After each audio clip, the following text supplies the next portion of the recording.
Hello అండి. 'వెన్నెల్లో మల్లిక' అనే నవల 5వ భాగానికి స్వాగతం అండి. చదువుతున్నది లక్ష్మి. వైజయంతి ఆ రోజు పోస్టులో వచ్చిన ఉత్తరాన్ని 1-2 సార్లు చదువుకుంది. ఉత్తరమంతా సరే, వరమ్మకి విజయ్ని ఆపిచ్చాయనా అనేటంత ధైర్యం ఎలా వచ్చిందా అని అనుమానం వచ్చింది. ఈ బుద్ధి వరమ్మకి పుట్టిందేనా, ఎవరైనా బుర్రకెక్కించారా అనే సందేహం ఈ ఉత్తరమంతా మళ్ళీ చదివిన తర్వాత బలపడసాగింది. పేషెంట్స్ తగ్గటంతో మేరీ ఇంట్లో ఖాళీగా కూర్చోవటానికి రెస్ట్లెస్ అయిపోతోంది. ఏదో వంకతో అక్కడికి ఇక్కడికి వెళుతూ దాదాపు ఇంట్లోనే ఉండటం లేదు. వాసు మాత్రం ఎలాంటి వేషాలు లేకుండా ఉంటున్నాడు. వాడి ప్రవర్తనలో ఈ పరిస్థితిలో అమ్మగారిని వదలకూడదు అనే నిశ్చయం కనిపిస్తోంది. వైజయంతి దినచర్యలో అనుకోకుండా చాలా మార్పు వచ్చేసింది. ఇదివరకు నిద్రపోయే ముందు లేవగానే పేషెంట్స్ గురించి ఆలోచనలు ఉండేవి.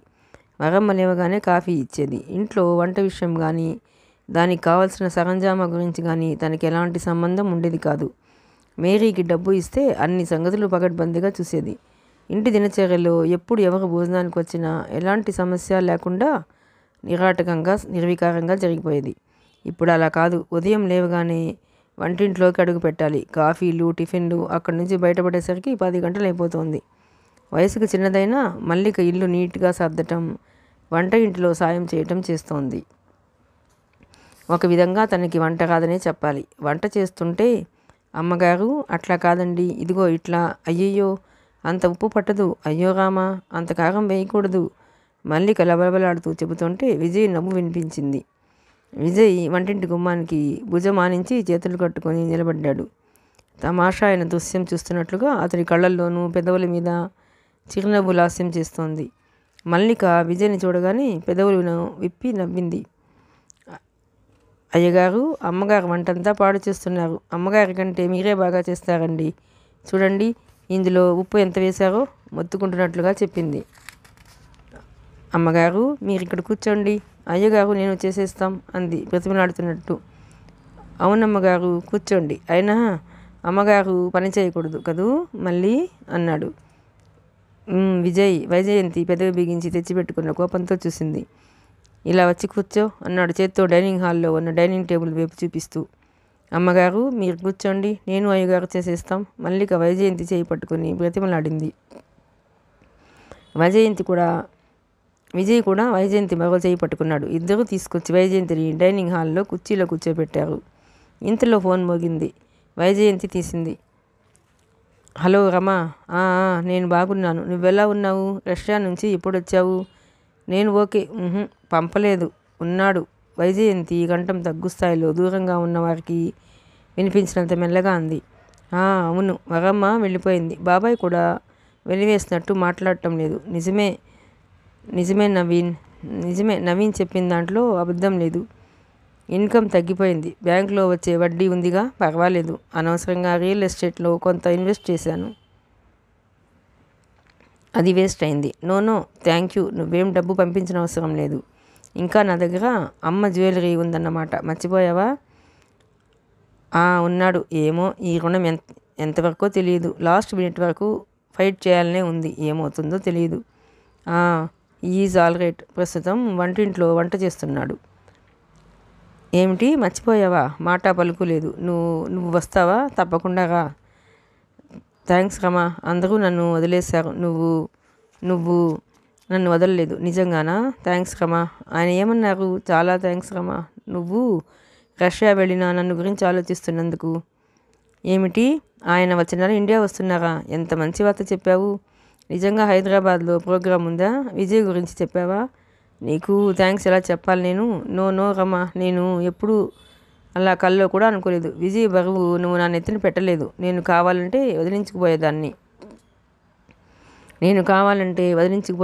ఒక డాక్టర్గా నేను ఇలా లోకం ఏదో నా మీద నిందలు వేసిందని భయపడి అతడిని అర్ధాంతరంగా వదిలేయలేను.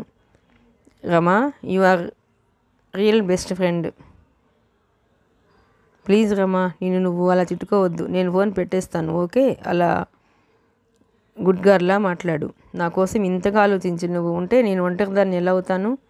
నాకేం దిగులు భయాలు లేవు. బాబాయ్ని చాలా బాధపడుతున్నానే అని మాత్రం చాలా దిగులు పడుతున్నాను.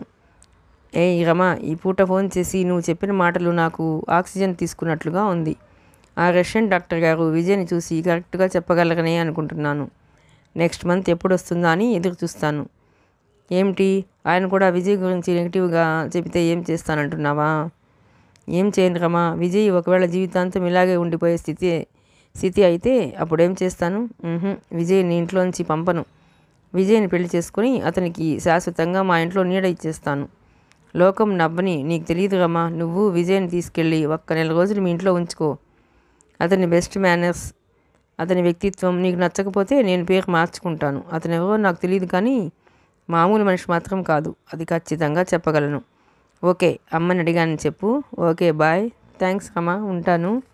వైజయంతి ఫోన్ పెట్టేసి ఆనందంగా గుండెల నిండా గాలి పీల్చుకుంటున్నట్లు గట్టిగా ఊపిరి తీసుకుంది. తను ఎంత మంచి వార్త చెప్పింది. రష్యా కాన్ఫరెన్స్కి వెళ్ళి అక్కడ రష్యన్ డాక్టర్కి విజయ్ గురించి చెప్పింది. ఆయన ఆసక్తి కనపరిచారట. వచ్చే నెల ఆయన కాన్ఫరెన్స్కి ఇండియా వస్తున్నాడట. ఆంధ్రప్రదేశ్ డాక్టర్స్ అసోసియేషన్ వార్షికోత్సవం సందర్భంగా ఆయనని హైదరాబాద్ ఆహ్వానించారట. ఎంత లక్ రమా. నేనే విజయ్ని నీ మెడకి గుదిబండలా వేశాను. నా మూలంగానే నీకిన్ని బాధలు అంటూ బాధపడుతోంది. ఈ సమస్య పరిష్కారానికి మార్గం వెతకాల్సిన బాధ్యత నాకు కూడా ఉంది అంటూ బోధపడుతోంది. డార్లింగ్ రమ స్నేహానికి ప్రాణమిస్తుంది. అలా ఇచ్చి ఇదివరకు ఎన్నో చిక్కుల్లో పడింది. కానీ ఇలా ప్రాణ స్నేహితురాలని చిక్కుపెట్టిన అనుభవం ఇదే ప్రథమం ఉంటోంది. రమ చాలా బాధపడుతోంది.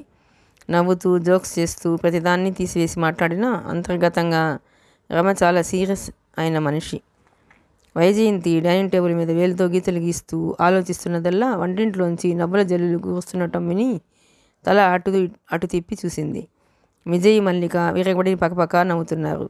విజయ్ ముఖానికి గోధుమ పిండి అంటి జోకర్లా ఉంది ముఖం. ఇద్దరు నవ్వుతున్నారు. వైజయంతి చూస్తూనే ఉంది. మల్లిక వంట చేసేటప్పుడు కూర్చోడానికి వేసుకునే స్టూలు పట్టుకు వచ్చి అతనికి ఎదురుగా వేసుకుంది. అది ఎక్కి నిలబడి నాప్కిన్తో విజయ్ ముఖం జాగ్రత్తగా తుడుస్తోంది. ఆ పని చేయటంలో భక్తి, శ్రద్ధ, దైవాన్ని చూస్తున్న భక్తురాల్లా ఎంతో ఇష్టంగా చేస్తుంది. వైజయంతి లేచి వచ్చింది. మల్లిక నవ్వుతూ, అమ్మగారు, నేనేమో పూరీలు వేస్తున్నాను, అయ్యగారు చేసి ఇస్తున్నారు. మరేమో అయ్యగారికి తుమ్ములు వచ్చాయి, తుమ్మటంలో చెయ్యి అడ్డం పెట్టుకున్నారు, పిండి అంతా ముఖానికి అంటుకుంది అంటూ నవ్వింది. విజయ్ కూడా నవ్వుతున్నాడు. వైజయంతి అతన్నే చూస్తోంది. నవ్వుతున్నప్పుడు అతని ముఖం ఎంత కళగా మారిపోతుందో. ఆ కళ్ళు మానవత్వానికి ప్రతీకల్లా ఉన్నాయి. మమత భుజం మీద చేయాలించి మానవత్వం నడిచే వ్యక్తిత్వం ఆ కళలో స్పష్టంగా గోచరమవుతుంది. చీమకి కూడా అపకారం చేయని మనుషుల మనసుల్లో వెళ్ళి విరిసే స్వచ్ఛమైన జీవితం తాలూకు వెన్నెల వెలుగు అది. అమ్మగారికి 5 నిమిషాల్లో లంచ్ రెడీ అన్నాడు విజయ్. అతను అలా అమ్మగారు అనటం వింటుంటే నవ్వు వస్తోంది. మల్లిక వచ్చి టేబుల్ చకచకా సర్దింది. వైజయంతి ప్లేట్స్ పెట్టబోతుంటే విజయ్ ఆమె చెయ్యి అల్మారా వైపు నుంచి తీసి దించేశాడు మౌనంగా. డైనింగ్ టేబుల్ దగ్గర తమరు ఆసీనులు కండి అన్నట్లు 2 చేతులతో సూచించాడు. వైజయంతి నవ్వు ముఖంతో వెళ్ళి కూర్చుంది. అమ్మగారు, మీకు చెప్పవద్దన్నారు అయ్యగారు. మీకు ఇష్టమైన గుత్తి వంకాయ కూర అంటూ డిష్లో పెట్టి తెచ్చి మూత తీసి చూపించింది.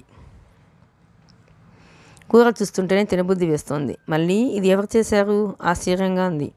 అయ్యగారు తరిగి ఇచ్చారు, నేను మసాలా నూరి పెట్టి వేయించాను. హుష్, అయ్యగారికి చెప్పానని చెప్పవద్దు, గబగబా పరిగెత్తింది. విజయ్ బాత్రూంలో చేతులు సోప్తో కడుక్కుని నాప్కిన్తో తుడుచుకుంటూ వచ్చాడు. మల్లిక చకచకా పరుగులు తీస్తూ టేబుల్ మీద పెట్టేసింది. 12 సంవత్సరాల అమ్మాయి అంత ప్రతిభతో పనిచేయడం వైజయంతికి ఆశ్చర్యంగా ఉంది. బాగా పనిలో ట్రైనింగ్ పొంది సామర్థ్యం తెచ్చుకున్న ఆరిందలా చేసేస్తోంది. ముగ్గురు అన్నానికి కూర్చున్నారు. వైజయంతి వంకాయ కూర మీద మూత తీస్తూ, ఓహ్ వాట్ ఏ సర్ప్రైజ్, ఇది ఎవరు చేశారు అంది ఆనందంగా, అప్పుడే అది గమనిస్తున్నట్లు. విజయ్ మల్లిక ముఖాలు చూసుకున్నారు. ఇద్దరు ముఖాల్లో ఆనందం పొంగి వస్తోంది. వైజయంతి మల్లిక వైపు చూసింది, కానీ మల్లిక వైజయంతి వైపు చూడటం లేదు. అమ్మ వయసు చిన్నదైనా అనుభవం గల దానిలా చేస్తోంది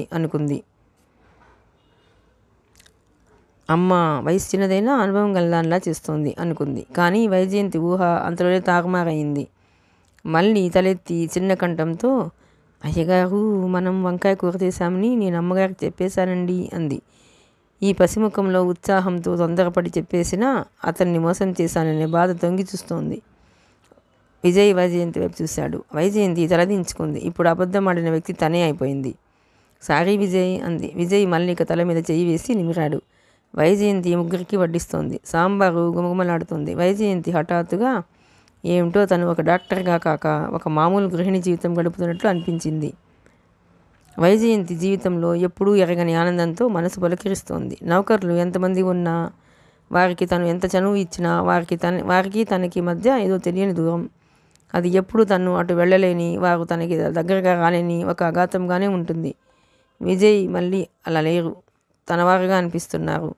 ఏదో తెలియని దగ్గరతనం, అవ్యక్తమైన ఆనంద పరిమళం మనసుని ఉక్కిరిబిక్కిరి చేస్తోంది. ఈ ఇల్లు ఇదివరకు ఒక ఆఫీస్లా ఉండేది. ఇప్పుడు జీవకళతో ఎంతో అందంగా ఆనందం తన వైపు వెదజల్లుతోంది.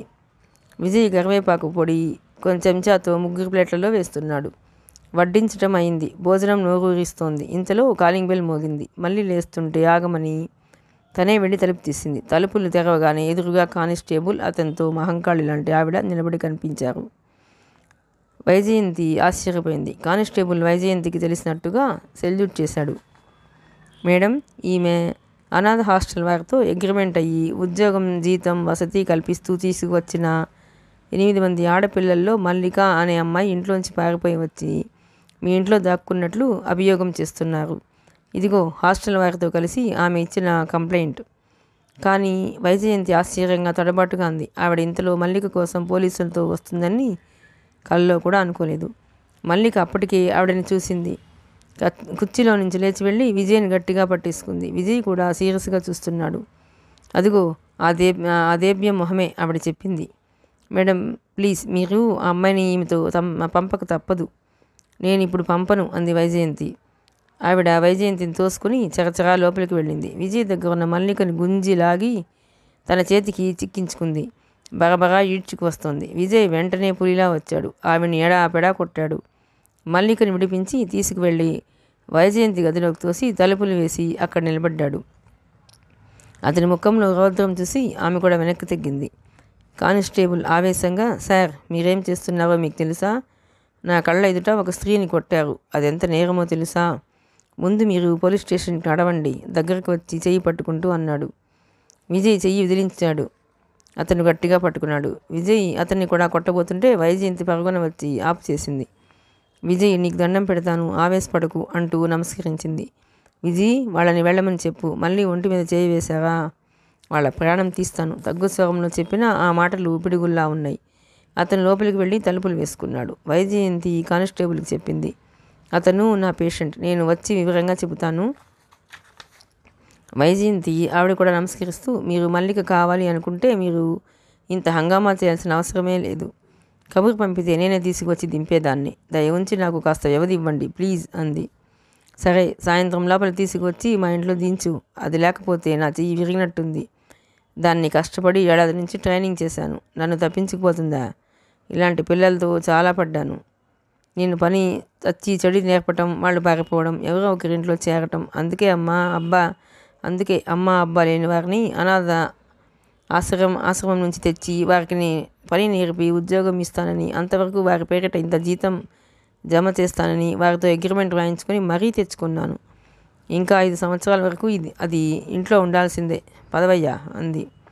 కానిస్టేబుల్ సగౌరవంగా, మేడం మీకెందుకు వెళుతో గోలా? ఆవిడ నోరు చెడ్డది, ఆ పిల్లని పంపేయండి అని తగ్గు స్వరంతో చెప్పి బిగ్గరగా, సాయంత్రం లోపల పంపకపోతే నేను వచ్చి బలవంతంగా తీసుకువెళ్తాను అని బెదిరించినట్లు అని, పదవమ్మా అన్నాడు.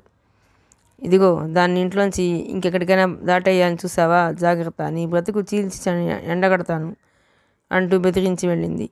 వాళ్ళు వెళ్ళిపోయారు. ఆమె స్థాణుగా నిలబడిపోయింది. కొద్దిసేపు అయింది. తెలివి తెచ్చుకున్నట్లు వెళ్ళి తన గది తలుపు తట్టింది. తలుపులు తెరవలేదు, పలకలేదు. విజయ్, నేను విజయ్ని, వాళ్ళు వెళ్ళిపోయారులే, తలుపు తెరు అంది. తలుపులు సగమే తెచ్చుకున్నాయి. ఆమె లోపలికి రాగానే విజయ్ తలుపు వేసేశాడు. మళ్ళీ ఏడుస్తోంది. ముఖం వాచిపోయింది. విజయ్ దగ్గరికి తీసుకున్నాడు. మంచం మీద కూర్చోబెట్టాడు. మళ్ళీ అతని మెడకి ఖర్చుకుపోయింది. అయ్యగారు నన్ను పంపకండి, నేను వెళ్ళను, ఏడుస్తోంది. అతడు సముదాయిస్తున్నాడు. వైజయంతి కూడా వచ్చి మంచం మీద కూర్చుని మళ్ళీ వీపు మీద చెయ్యి వేసింది. మళ్ళీ ఏడవద్దు, నేను పంపను, ఇక్కడే ఉందువు కానీ, సరేనా? మళ్ళీ నీ వీపు మీద బుజ్జిగింపుగా తడుతున్న వైజయంతి చెయ్యి మీద విజయ్ చెయ్యి గట్టిగా అనింది. వైజయంతి అతని వైపు చూసింది. ప్రామిస్ అన్నట్లు అతని కళ్ళు చూస్తున్నాయి.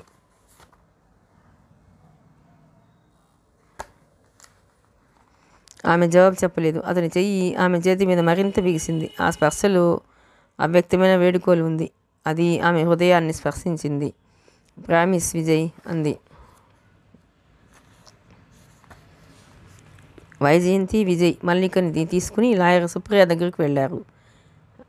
పర్వతవర్ధనమ్మ ఈ విధంగా అక్కడక్కడ అనాథ బాలికల్ని, బాలురని సేకరించి తీసుకువచ్చి వారి చేత గాడిద చాకిరీ చేయించి తక్కువ జీతంతో ఎక్కువ లాభం పొందుతుందని వారిని తిట్టడం, కొట్టడం, బాధలు పెట్టడం, అన్నం పెట్టకుండా గదిలో వేసి తలుపులు మూసి హింసించడం లాంటిది చేస్తుందని, వారు బయటకు వెళితే పోలీసుల సాయంతో తెస్తుందని, వారిని మానసికంగా బెదిరిస్తుందని రుజువు అయింది. సుప్రియ ప్రతిభావంతురాలైన లాయర్ అవటం వల్ల మల్లిక పుణ్యమా అని ఒక్క మల్లికకే గాక మిగతా పిల్లలకి కూడా ఆ బండ చాకిరి నుంచి దాస్య విముక్తి లభించింది. కోర్టు వారు పర్వతవర్ధనమ్మ దగ్గర ఒక్క పిల్ల కూడా ఉండటానికి వీలు లేదని తీర్పు ఇచ్చారు. ఆ పిల్లలందరినీ యూనిసెఫ్ గ్రాంట్తో నడుస్తున్న సుప్రియకి బాగా తెలిసిన బోర్డింగ్ స్కూల్లో చేర్పించేశారు. మల్లికను కూడా వారితో పాటు ఆ స్కూల్లో చేర్పించమని ఆదేశించింది సుప్రియ. వైజయంతి, విజయ్ గురించి వివరంగా చెప్పి కొద్ది నెలలు తన దగ్గర అట్టి పెట్టుకునేట్లుగా సుప్రియ ఎప్పుడదో అడిగితే అప్పుడు మల్లికని పేషెంట్లుగా కాగితం వ్రాసి ఇచ్చింది. 2-3 నెలలు మాత్రమే మల్లికని మీ ఇంట్లో ఉంచడానికి వీలవుతుంది. ఎక్కువ కాలం ఆ చిన్నపిల్ల మతిలేని మనిషితో ఉండటం సైకలాజికల్గా మంచిది కాదు. సుప్రియ నిర్మోహమాటంగా చెప్పేసింది. ప్రస్తుతానికి గండం గడిచింది. వైజయంతి మల్లికను తీసుకుని విజయ్తో కలిసి ఇంటికి వస్తుండగా దోవలో మళ్ళీ ఐస్ క్రీమ్ కావాలా అన్నాడు విజయ్. మల్లిక కళ్ళు ఆ మాట వినగానే మెరిశాయి. అప్పుడే నోట్లో ఐస్ క్రీమ్ చల్లదనం తగిలినట్లుగా ఎగపీల్చింది. వైజయంతి నవ్వేసింది. కారు ఐస్ క్రీమ్ పార్లర్ దగ్గర ఆగింది. ముగ్గురు వెళ్ళారు. ఆరు బయటనే సింథటిక్ పూల మొక్కల మధ్య రంగురంగుల గొడుగుల క్రింద గుండ్రటి టేబుల్స్ వేసి ఉన్నాయి. తల్లిదండ్రులు పిల్లలతో కలిసి వచ్చి ఐస్ క్రీమ్ తినిపిస్తూ తాము కూడా తింటున్నారు. పిల్లలు ఆడుకోవడానికి ఒక పక్క చిన్న ఆట స్థలం అన్ని వసతులతో ఉంది. వైజయంతి ఐస్ క్రీమ్ ఆర్డర్ ఇచ్చింది. పిస్తా అని వైజయంతి చెబుతుంటే విజయ్ వెంటనే వారిస్తూ బాయ్తో అన్నాడు. డబుల్ సండే 3 అని ఆర్డర్ ఇచ్చాడు. ఆమె అది శ్రద్ధగా గమనించింది. ఐస్ క్రీమ్ వచ్చింది.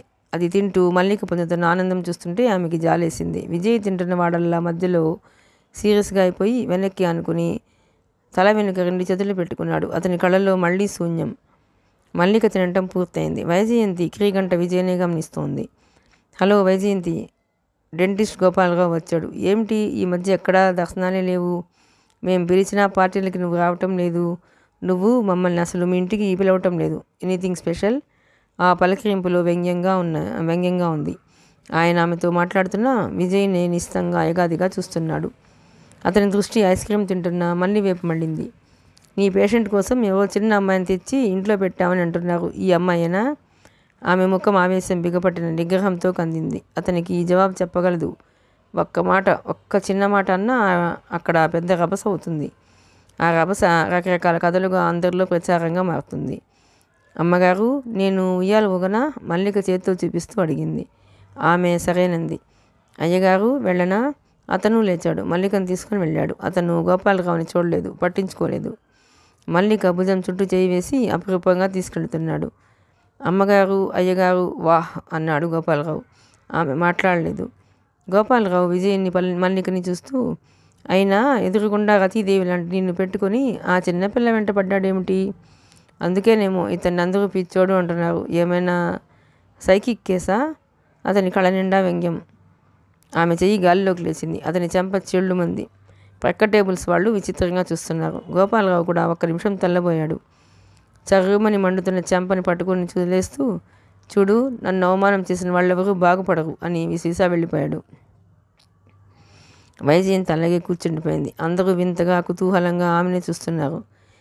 అసలు ఈ ఐస్ క్రీమ్ హౌస్కి రాకుండా ఉంటే పోయేది. ముగ్గురు ఇంటికి వచ్చారు. మల్లిక త్వరగా నిద్రపోయింది. మల్లికకి కోర్టు ద్వారా తను న్యాయం చేయించినందుకు ఆ సంతోషమే మిగలలేదు. 2 నెలలు మాత్రమే వ్యవధి. ఈ లోపల విజయ్ గురించి ఏదీ తేలకపోతే మల్లికని పంపిస్తే ఆ పర్యవసానం ఎలా ఉంటుంది? వైజయంతికి గోపాలరావు సంఘటన చేదు తిన్నట్లుగా ఉంది. వైజయంతి మెడికల్ జర్నల్ తిరిగేస్తూ ఆలోచిస్తోంది. విజయ్ వచ్చి ఎదురుగా కుర్చీలో కూర్చున్నాడు. వైజయంతి అతని రాక గమనించినట్టే జర్నల్ తిరిగేస్తోంది. విజయ్ పిలిచాడు. ఒక మాట అడగనా? ఏమిటి అన్నట్టు చూసింది. అతని ముఖం సీరియస్గా ఉంది. నేను ఎప్పుడూ నా అనే సంపాదన లేకుండా ఇలా నీ మీదే ఆధారపడి ఉంటున్నానేమిటి? ఎందుకు ఇలా అయ్యింది? నాకు నా అనే సంపాదన ఎందుకు లేకుండా పోయింది? నేను అసలు ఏ ఉద్యోగానికి పనికిరానా? ఆ సందేహం ఇప్పుడు ఎందుకు వచ్చింది అంది. సాయంత్రం ఐస్ క్రీమ్ డబ్బులు ఇద్దామని జేబులో చూస్తే లేవు. ఇంట్లో కూడా అంతే. నేను ఎప్పుడూ డబ్బు ఖర్చు పెట్టను. నా దగ్గర అస్సలు లేదు. నాకేమైంది అసలు? ఎన్నాళ్ళు ఇలా ఉండాలి నేను? వైజయంతికి అతనిలో ఆ స్పృహ కలుగుతున్నందుకు సంతోషం కలిగింది. కానీ నా స్థితి అసలు ఏమిటి అని అతను నిలదీస్తుంటే ఏం జవాబు చెప్పాలో తెలియక మతిపోతున్నట్టుగా ఉంది. నువ్వు ఎప్పుడూ నా మీద కోపగించుకోవెందుకు? దేనికి? ఇలా నేను ఖాళీగా కూర్చుని టైం వేస్ట్ చేస్తున్నందుకు. నన్ను నువ్వు ఎందుకు ఇలా భరిస్తున్నావు? అసలు నాకేమైంది? నాకంటూ సంపాదన లేదు, ఫ్రెండ్స్ లేరు. అతని కళ్ళు ఆ గది గోడల్ని కలిగి చూసినాయి. చాలాసార్లు నాకు ఇక్కడ హాయిగానే ఉన్నా ఒక్కోసారి ఇవి జైలు గోడల్లా అనిపిస్తున్నాయి. ఎందుకో నాకు స్వేచ్ఛ లేదు. నువ్వు అన్నీ మర్చిపోతున్నావు. అది నీ బాధ. అందుకే నీకు ఉద్యోగం లేదు, ఫ్రెండ్స్ లేరు. దానికి మందు లేదా? ఏదైనా మిరాకల్ జరగాలి మరి. అతను లేచాడు. ప్యాంట్ జేబుల్లో చేతులు పెట్టుకున్నాడు. వైజయంతిని చూస్తూ విజీ అని పిలిచాడు. తలెత్తి ఏమిటి అన్నట్లు చూసింది. నేనేమైనా మెంటలీ రిటార్టెడ్? వైజయంతి చప్పున కాదన్నట్టు చూసింది. చప్పున లేచి వెళ్ళి మందు తీసుకువచ్చి ఇచ్చింది. అతను అప్పుడప్పుడు రెస్ట్లెస్ అవుతుంటాడు. అతని అశాంతిని శాంతపరిచి హాయి అయిన నిద్రనిచ్చే ట్యాంక్విలైజర్ అది. విజయ్ కొద్దిసేపటికి నిద్రపోయాడు. వైజయంతి లైట్ తీయటానికి వచ్చింది. అతని గుండెల మీద ఒక పేపర్ చేతులతో గట్టిగా పట్టుకొని ఉంది. వైజయంతి అది మెల్లగా తీసి చూసింది. అది ఒక రేఖాచిత్ర డ్రాయింగ్. అందులో తను ఒక పక్క, మరో పక్క విజయ్ ఉన్నాడు. ఇద్దరి మధ్య మల్లిక ఉంది. మళ్ళీ చెరో చెయ్యి తామిద్దరూ పట్టుకుని నిలబడ్డారు. శరీరం అంతా తమదే, కానీ తలలు మాత్రం చెవులు పైకెత్తిన కుందేళ్ల ముఖాలు. వైజయంతికి ఫకాల నవ్వు వచ్చేసింది. నోటి మీద చెయ్యి ఉంచుకొని చిరునవ్వు ఆపుకుంది. లైట్ తీసేసింది. విజయ్ మంచి నిద్రలో ఉన్నాడు. నిద్రలో కూడా అతని ముఖం ఆందోళనగా ఉన్నట్టు కనుబొమ్మల దగ్గరికి ఉన్నాయి. ఏదైనా కల కంటున్నాడేమో. వైజయంతి దగ్గరికి వేసి ఈజలకు వచ్చేసింది. నెల 15 రోజులు ఇట్టే గడిచిపోయాయి. మల్లికను పంపివేయాల్సిన టైం దగ్గరికి వచ్చేస్తోంది. వైజయంతికి చాలా ఆందోళనగా ఉంది. రమ ఒక ప్రసిద్ధ దినపత్రిక పంపింది. అందులో ఆదివారం అనుబంధంలో గోపాలరావు ఇంటర్వ్యూ ఉంది. ఈ రోజుల్లో వైద్యులు రోగుల పట్ల నిర్లక్ష్యంగా ప్రవర్తిస్తున్నారని నీతులు వల్లిస్తూ కొంతమంది పేరుగల మహాశయులు ఇళ్లల్లో పేషెంట్లను ట్రీట్మెంట్ నెపంతో పెట్టుకుని వారితో సంబంధాలు పెట్టుకోవటమే కాక ముక్కుపచ్చలాగని 12 సంవత్సరాల పసిపిల్లల్ని కూడా నరాల ప్రకంపన పరిశోధన అంటూ వెర్రివేషాలు వేస్తున్నారని, అలాంటి వారి విషయంలో ప్రభుత్వం జోక్యం కలుగజేసుకుని వారి లైసెన్సులు ఊడబెరికి వారి ప్రాక్టీస్ నిషేధించాలని దుమ్మెత్తిపోశాడు. అతను ఎవరిని గురించి ఈ మాటలు చెప్పాడో నీకు తెలియచెప్పనవసరం లేదు అనుకుంటా. నువ్వు కనీసం ఇప్పటికైనా మల్లికని హాస్టల్కి పంపేసి జాగ్రత్త పడవలసిందిగా కోరుతున్నాను. మన వ్యక్తిత్వం స్థిరంగా ఉన్నప్పుడే మన దగ్గరికి రావాలనుకునే రోగులకు మనోధైర్యం ఉంటుంది. విజయ్ ఇలా నీ జీవితంలోకి వచ్చి నీ క్యారెక్టర్ని, ప్రొఫెషన్ని చిన్నాభిన్నం చేస్తాడని కల్లో కూడా అనుకోలేదు. దీనికి త్వరలో పరిష్కారం వెతకాలి. నేను మీ బాబాయ్ గారికి కూడా ఉత్తరం రాశాను. విజయ్, నువ్వు తెలుసో తెలియకో జాగుడు మెట్ల మీదకి వెళ్ళిపోయావు. నిన్ను అగాధంలోకి దొర్లిపోకుండా కాపాడుకోవాల్సిన బాధ్యత మాకు ఉంది. నువ్వు డాక్టర్గా ఒక్క విజయ్ కోసమే అంకితం అయిపోకూడదు. ఈ ప్రపంచంలో ఇంకా ఎంతోమంది అజయ్లు, ఆనందులు, శరత్లు, లక్ష్మిలు, వాసంతిలు, వేల మందికి నీ వల్ల ఉపకారం జరగాలి. Vijay, I hate Vijay. అతని మెడపెట్టి గంటాలనిపిస్తోంది. నువ్వు ఈ ఉత్తరం అందిన వెంటనే మల్లికని హాస్టల్కి పంపేసేయి. ప్లీజ్ విజయ్, నీకు చేతులు జోడించి నమస్కరిస్తున్నాను. ఈ విజయ్ ఎప్పుడు మీ ఇంట్లోంచి వెళ్ళిపోయాడనే మంచి వార్త వింటానా అని క్షణాలు లెక్క పెట్టుకుంటున్నాను. నీ రమ. వైజయంతి ఉత్తరం చదివి నిట్టూచింది. లోకులకి తన పట్ల ఎందుకింత ఆసక్తి? తను ఒక్కరోజు కూడా వారేం చేస్తున్నారో పట్టించుకోలేదే. తను వారిని బాధించే పని చేయలేదు, వారికి అడ్డం రాలేదు. పేషెంట్స్ తన దగ్గరికి రావటం మానేస్తే ఆత్మధైర్యంతో ఆ విషయం భరించింది. కొత్తని అన్వేషించేవారు, నిజాయితీకి నిలబడేవారు ఎప్పుడూ ఒంటరివారే. మల్లిక విషయమే వైజయంతి కడుపుతో కత్తులు దింపినంత బాధగా ఉంది. కడుపులో కత్తులు దింపినంత బాధగా ఉంది. చిన్నపిల్ల అన్యాయంగా అంత బండాల. రమ పంపిన పేపరు పక్కన పడేసింది వైజయంతి. ఇది మార్కెట్లోకి వచ్చిన రోజునే తనకి ఫోన్ కాల్స్ వచ్చాయి. ఇంటికి వచ్చి మరీ కొంతమంది చెప్పారు. గోపాలరావు అంటే సుతారము గిట్టని వారు. అతని మీద పరువు నష్టం దావా వేయమని, తాము వైజయంతికి అండగా ఉంటామని ప్రోత్సహించారు. వైజయంతి ఇష్టపడలేదు. తన శ్రద్ధ, ఆలోచనలు అన్నీ విజయ్ మల్లికల మీదే ఉన్నాయి. హాస్టల్ నుంచి సూపరింటెండెంట్ ఫోన్ చేసింది. వైజయంతి ఓపిగ్గా గోపాలరావు గిట్టక వ్రాసిన వైనం చెప్పింది. అదృష్టవశాత్తు ఆవిడ సంస్కారవంతురాలు. ఎనీవే, మల్లికని మీరు వచ్చే ఫస్ట్కి పంపించేయాలి సుమా. గడువు తీరిన తర్వాత ఒక్క నిమిషం కూడా నేను ఉండనివ్వను అని చెప్పి పెట్టేసింది. వైజయంతికి అన్ని వైపుల నుంచి పరీక్షలు ఎదురవుతున్నాయి. తను కూర్చున్న గది కిటికీలో నుంచి చూసింది. విజయ్, మల్లిక లాన్లో క్రికెట్ ఆడుతున్నారు. విజయ్ మల్లికకి క్రికెట్ నేర్పుతున్నాడు. 2 రోజుల కిందట ఉదయం తను ఆ రోజు ఆలస్యంగా లేచింది. ముఖం కడుక్కొని వచ్చేసరికి వాసు కాఫీ తెచ్చి ఇచ్చాడు. విజయ్, మల్లిక మాటలు వినిపించలేదు. కొద్దిసేపు వారిద్దరూ కనుమరుగైనా వారి అలికిడి వినిపించకపోయినా వైజయంతికి మనసంతా తెలియని భయంతో ఆందోళనగా మారుతుంది. లాన్లో ఉన్నారు అని వాసు చెప్పాడు. ఆమె కాఫీ తాగుతూ వరండాలోకి వచ్చింది. అక్కడ విజయ్ మల్లికకి కరాటే నేర్పుతున్నాడు. కాఫీ తాగటం మర్చిపోయినట్లు అలాగే నిలబడిపోయింది. అతను కరాటే విద్యలో ఎక్స్పర్ట్లా ఉన్నాడు. మల్లిక కూడా అతను నేర్పుతున్న విద్యని చురుగ్గా, తెలివిగా, ఏకసంధాగ్రహిలా నేర్చుకుంటోంది. వైజయంతి ప్రపంచంలో 8వ వింతలా చూస్తోంది. విజయ్లో ఒక్కొక్క రోజు ఒక్కో ప్రతిభావంతమైన విషయం బయటపడుతోంది. ఆమె ఆశ్చర్యానందాలు రోజుకో కొత్త పుటని చూసి ఉక్కిరిబిక్కిరి అవుతున్నాయి. ఆమెను చూడగానే విజయ్ ఆపి వచ్చాడు. వైజయంతి కాఫీ చల్లారిపోయింది. వాసును కేక పెట్టి పిలిచింది. వాసు ఆమెకి, విజయ్కి కాఫీ, మల్లికకి బోర్నవిటా తెచ్చాడు. మల్లిక పట్ల ఆమె అన్ని శ్రద్ధలు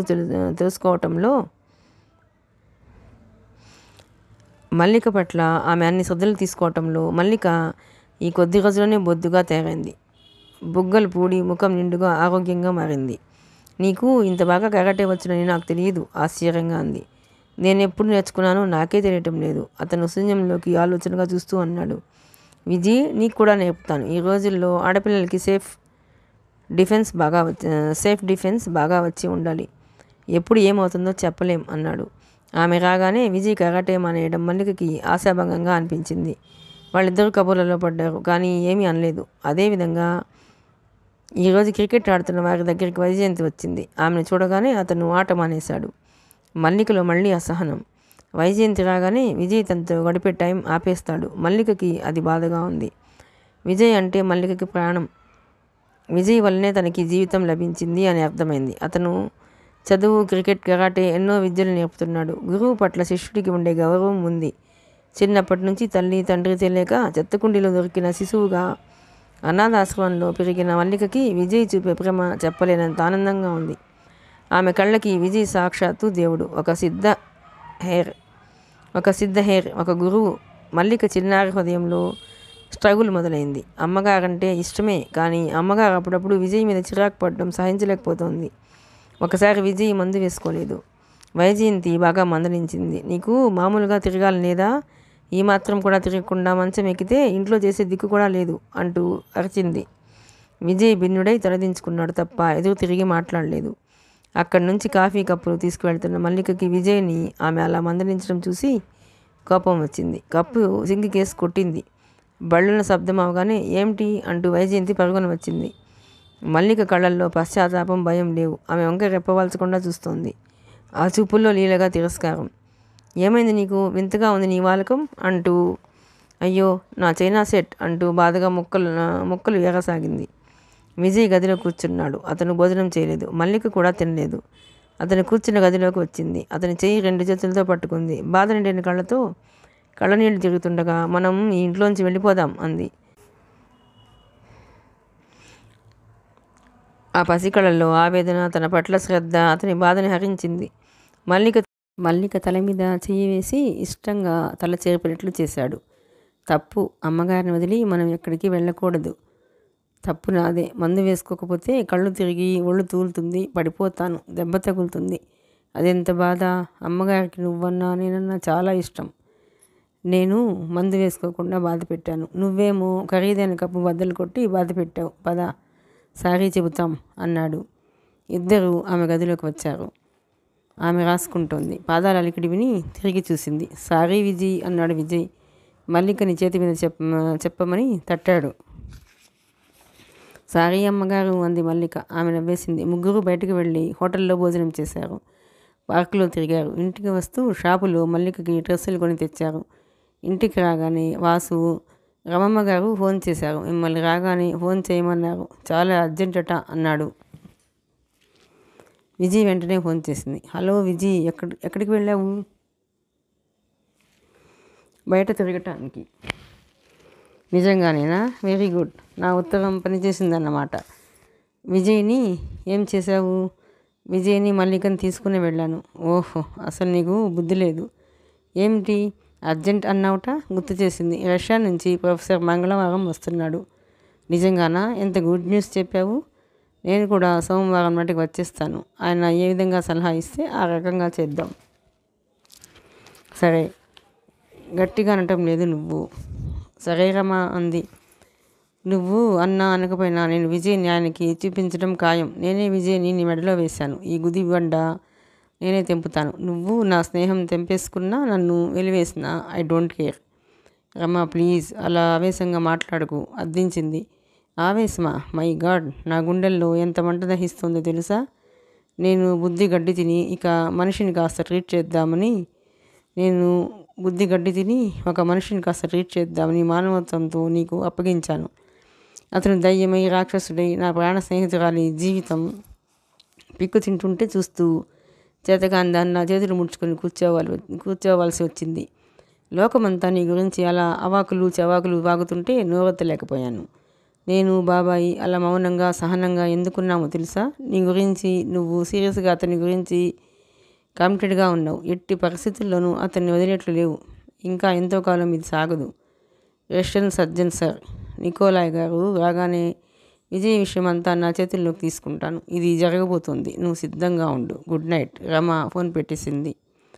రమ డిక్టేటర్లా మాట్లాడుతుంది. వైజయంతి అలాగే నిలబడిపోయింది. రమ చేసి తీరుతుంది. ఇక ఆగదు. రమని ఇక తను ఆపలేదు. బాబాయి రమ ఒకటైతే తను ఎదురు తిరిగి పోరాడలేదు. తనకి ఆ శక్తి లేదు. తను వారిని బాధ పెడుతున్నానని తెలుసు. కానీ ఏమీ చేయలేని అసక్తత.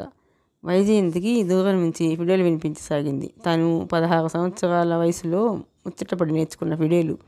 తర్వాత దానికి సమయమే దొరకకుండా పోయింది. అయినా దాన్ని చిన్ననాటి జ్ఞాపకంగా భద్రంగా ఒక అపురూపమైన నగలా దాచుకుంది. విజయ్ ఎప్పుడు చూశాడో. ఒకసారి తను బయట నుండి ఇంటికి వచ్చేసరికి గేట్లో నుంచి కారు లోపలికి వస్తుంటే మేడ మీద నుండి ఫిడేల్ చక్కటి రాగాలాపనతో వినిపిస్తోంది. వైజయంతి ఆశ్చర్యపోయింది. కారు పోర్టికోలో ఆపి చిన్నపిల్లల 2 మెట్లు ఒక అంగతో ఎక్కుతున్నట్లుగా లేడీలా ఎక్కుతూ పై అంతస్తులోకి వచ్చింది. వైజయంతి లైబ్రరీ రూమ్లో విజయ్ నిలబడి ఫిడేల్ వాయిస్తున్నాడు. ఆమె సంభ్రమాశ్చర్యాలతో మెల్లగా పాదాలు చప్పుడు కాకుండా నడుస్తూ వెనుక నుంచి అతని నడుం చుట్టూ చేతులు వేసి బిగించి అతని వీపు మీద చెంప ఆనించుకుని కళ్ళు మూసుకుంది. విజయ్ కూడా తనలాగే సంగీతం ఇష్టం. ఇద్దరిది ఒకే ఇష్టం. ఆమె మనసులో ఉవ్వెత్తున ఆనంద కెరటం లేచి ముంచేస్తోంది. ఆమె సంతోషంతో తలమునకలు అయిపోతోంది. విజయ్ వైజయంతి చేతులు తన నడుం చుట్టూ పడగానే ఫిడేల్ వాయించటం ఆపేశాడు. ఇంత బాగా వాయించటం వచ్చా? అంది ఆనందంగా. ఏమో, అది చూస్తే నాకు చాలా సంతోషం వేసింది. చేతుల్లోకి తీసుకుని శృతి చేశాను, వాయిస్తున్నాను. నాకే ఆశ్చర్యంగా ఉంది అన్నాడు. నాకు చాలా సంతోషంగా ఉంది అంది. అతను ఆమె ఆనందాన్ని చూస్తున్నాడు. ఈరోజు విజయ్ వాయిస్తున్న ఫిడేల్ వింటుంటే వైజయంతికి ఆనందం కలగటం లేదు. మనసంతా బాధా సముద్రంలో తేలుతున్నట్లుగా ఉంది. వైజయంతి మెల్లగా ఒక్కొక్క మెట్ల రైలింగ్ని చేత్తో పట్టుకుని పైకి వచ్చింది. ఆమె పాదాలు శక్తి లేనట్టు భారంగా అడుగులు వేస్తున్నాయి. ఆమె పైకి వచ్చింది. విజయ్ హిందోళ రాగం కోసం శృతి సరిచేస్తూ తిరిగి చూశాడు. గదిలో వైజయంతి ప్రతిమలా నిలబడి ఉంది. అతను ఆమెని క్షణం సేపు తదేకంగా చూశాడు. ఫిడేల్ని పెట్టెలో పెట్టేసి మూత వేసి వచ్చాడు. విజయ్ పిలిచాడు. ఉలికిపాటుగా అంది. విజయ్ ఆమెను చేయి పెట్టి తీసుకువచ్చి అక్కడున్న సోఫాలో కూర్చోబెట్టాడు. తను కింద కూర్చున్నాడు. ఆమె చెయ్యి అందుకున్నాడు. విజయ్ ఎనీ ప్రాబ్లం అడిగాడు. విజయ్ లేదన్నట్టు తలూపింది. ఎందుకు అలా ఉన్నావు అడిగాడు. తెలియదు అంది. అతను విజయ్ చేతి మీద తన చేయి ఆనించాడు. అతని స్పర్శ ఆమె బాధని పంచుకున్నట్లుగా ఉంది. వైజయంతికి ఈ స్పర్శ, అతను అలా దగ్గరగా కూర్చోవటం ఎంతో హాయిగా ఉంది. మల్లిక నిద్రలో మెలకు వచ్చి విజయ్ కనిపించక వెతుకుతూ వచ్చింది. గదిలో కూర్చున్న ఇద్దరిని చూసి వెనక్కి వెళ్ళిపోయింది. మల్లిక మనసులో ఏదో బాధ. విజయ్ తనకే ఉండాలి, ఇంకెవరితో మాట్లాడినా బాధగా ఉంటుంది. విజయ్ తన ఒక్కదాన్నే ఓదార్చాలి, కానీ అమ్మగారిని కూడా ఓదార్స్తున్నాడు. మల్లికకి నచ్చలేదు. మంగళవారం రానే వచ్చింది. రమ, సజ్జన్, నికోలాయ్ వచ్చారు. రాత్రి డిన్నర్కి వైజయంతి ఆహ్వానించింది.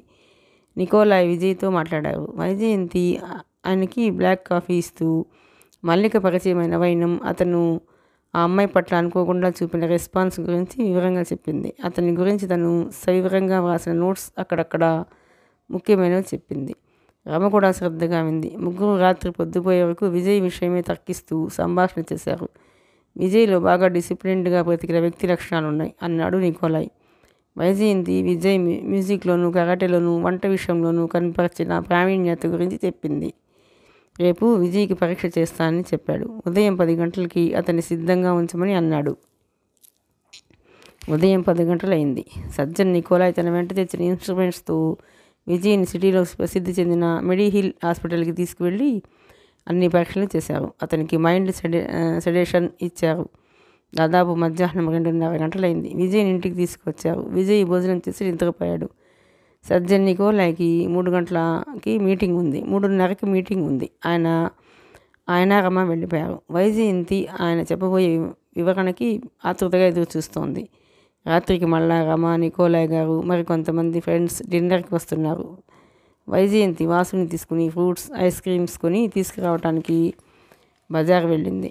బ్లూ స్టార్ హోటల్లో సరిగ్గా రాత్రి 9:30కి డిన్నర్ 15 మందికి తెచ్చి సర్వ్ చేయాలని ఆర్డర్ ఇచ్చి వచ్చింది. ఆ రోజంతా తిరుగుడే, అందులో ఆదుర్దా. వైజయంతి తిరిగి 6 గంటలు అవుతుండగా ఇంటికి వచ్చింది. ఇంటి వరండాలో పనివాళ్ళు ఇరుగు పొరుగు గుమిగూడి ఉన్నారు. మల్లిక ఒకటే ఏడుస్తోంది. వైజయంతికి భయంతో గుండెలో దడ ప్రారంభమైంది. విజయ్ కనిపించడం లేదు. ఏమైంది అంది అందరినీ చూస్తూ. ఆమె గొంతు వినగానే ఏడుస్తున్న మల్లిక లేచి పరిగెత్తుకు వచ్చి వైజయంతి కాళ్ళకి చుట్టేసుకుపోయింది. అమ్మగారు, అయ్యగారు చచ్చిపోయారు అంటూ గొల్లుమంది. ఏమిటి? వైజయంతికి గుండె ఆగిపోయినట్టే అనిపించింది. గబగబా మేడమెట్లకి పరిగెత్తింది. విజయ్ పడుకున్న గది తలుపులు దడాలన తోసి తెరిచింది. ఎదురుగా విజయ్ మంచం మీద నిటారుగా చలనం లేనట్టే పడుకున్నాడు. ఆమెకి భయం వేసింది. విజయ్ తనకి తెలియకుండానే నోటి నుంచి కేక